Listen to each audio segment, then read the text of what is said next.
What happens in a highly organized, highly planned project where one person doesn't plan ahead? Nothing. We're at Jake's Passive House, and I am sitting in the family room. And this family room was supposed to be framed 7 weeks ago. What we're waiting for? Well, here's what happened. Our steel guy didn't plan ahead, and he came into the project wanting to do his steel a few weeks late. In fact, 7 weeks late. And he decided to ask several questions to the architect and the structural engineer a week before he was going to have all of his steel erected. Well, the architect didn't prioritize the questions, and it took 3 weeks for them to engage it.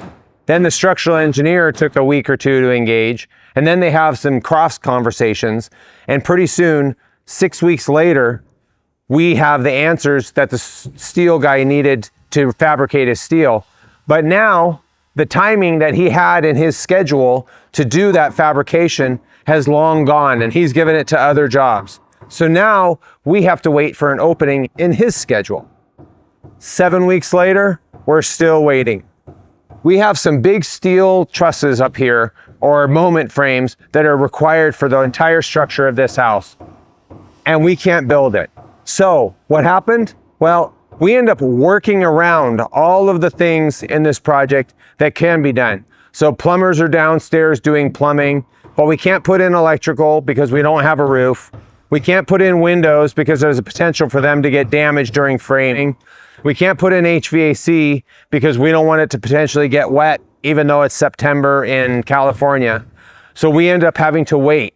And this is one of the key elements of every construction project. There are some times when delays in one trade can result in massive, massive delays in the entire project. And other times when a delay on one subtrade can just easily be worked around.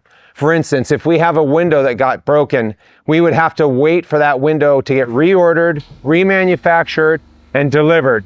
But everything else around that project can continue going. We just waterproof that opening and continue working. But when it's a structural element or maybe a foundation element, you can't keep going.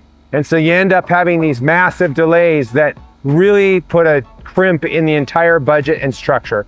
If you're interested in learning more about how to avoid problems like this, hit subscribe as we show you how to build a better way.